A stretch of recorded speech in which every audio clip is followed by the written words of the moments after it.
This is Jim. I'm here with Kevin Augustine, who's the artistic director of the Lone Wolf Tribe, and we're here at Fort Greene in his studio, and Kevin's going to tell us about his company. Great. Thanks, Jim.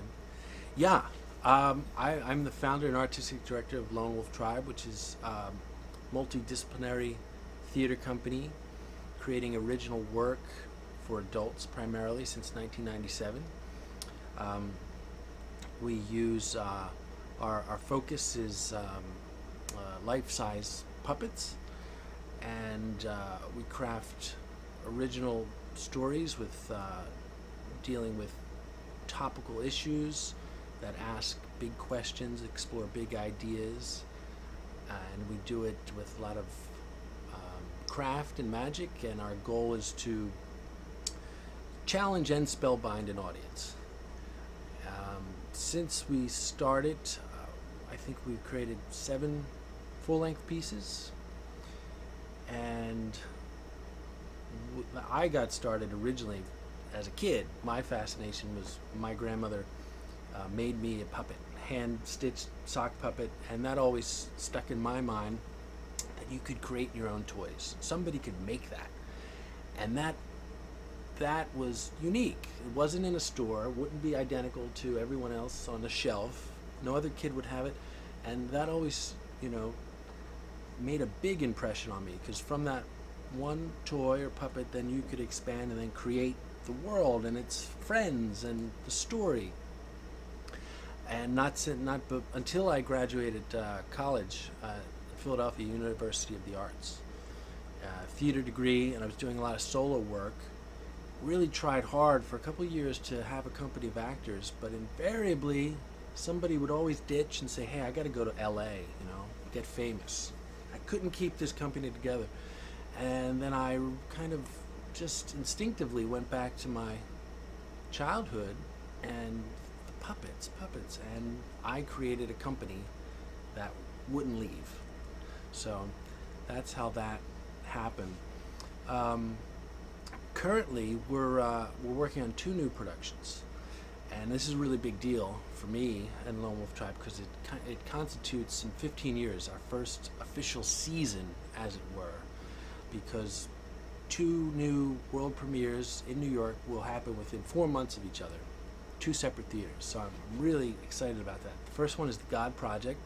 That goes up at November 14th to the 24th at LaMama. It's part of a puppet festival they're having, sponsored by the Jim Henson Foundation, and it's based on a show we did in 2008 at PS 122 called Bride, and it was a really big show, 15-person cast, and woodwind quintet and a dancer, and it was the most ambitious project I ever did. I'm really proud of it, and it got it won, was named one of the top 10 shows in 2008 by Time Out New York, and really wanted to put it on the road. But with the economy being what it is, festivals would look at the list and say 15 plane tickets, 15 hotel rooms. I don't think so. So, the characters and the story of that always just really resonates for me. It's about history and about God and secular morality and a journey of discovery to find one's truth.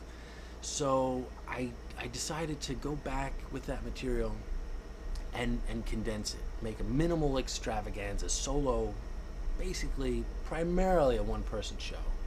We're kind of fudging the line of that a little bit. But that piece investigates the backstory of our Judeo-Christian God, and drawing from the 3 monotheisms, Islam, Judaism, Christianity, and kind of looking at the untold story of this character who has a bit of a secret. So it's kind of like a heaven-set murder mystery, and it's a really, I think it's going to be one of the best things I've done, and putting my heart and soul into this piece. It's darkly humorous and deals with puppetry techniques that I've not done before, and drawing from 18th century anatomical models and biblical sacrificial animals, and so there's a lot going on in this piece. The other show happens at Dixon Place. It's a commission from March 2014. Actually, the end of February into March. And that's called Hobo Grunt Cycle. And that features a lot of these guys here. And that is a really different piece altogether stylistically, as well as mostly content. It's a clown pantomime, mostly silent, about the cost of war and a path to peace. And I'm partnering up with two organizations, Brooklyn for Peace and Veterans for Peace, on this show, because their mission about nonviolence really speaks to me, and I think it's a powerful, really important concept to embrace and to live. And I wanted to do something through my art that speaks to that and helps raise that awareness. So that deals with veterans issues and animal welfare. There's this, let me show you, there's this guy, is one of the stars. This guy here is Hobo. Where are you? Yeah, so we're dealing with a parallel between the training of human beings in the military to use violence to settle conflicts. Basically, I need you to kill that guy, and we look at that, a correlation with illegal dogfighting, particularly pit bull, and looking at the history, the trajectory of what the pit bull has gone through. And most folks nowadays aren't aware that at one time the pit bull was the go-to family pet for any dog-owning home in America. And looking at point A to B, how that changed, as well as what's changed in our military training, because a lot of things, weaponry-wise, technology and psychological training, has really gone this huge arc. That one of the consequences is just huge suicide rate and so much post-traumatic stress disorder for fighting. Because so anyway, we want to look at that, and that piece. So both of them together. Okay, guy.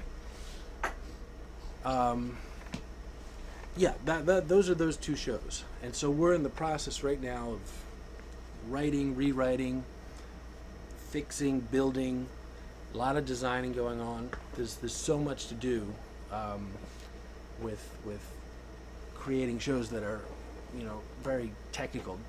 Let's see. Traditionally, creating a new show through Lone Wolf takes about 3 years. It takes a long time. So there's a lot that goes into it. And towards that end, it takes a lot of money as well. We've got a campaign right now trying to raise the last bit of funds to help mount these shows. We've applied for a lot of grants. We've gotten a good amount of funding, and we're just shy about $6,000 now. So we've got a campaign about that. So is there anything else that I can tell you? I think that should do it. I appreciate your time. Okay. Thank you. All right, Jim.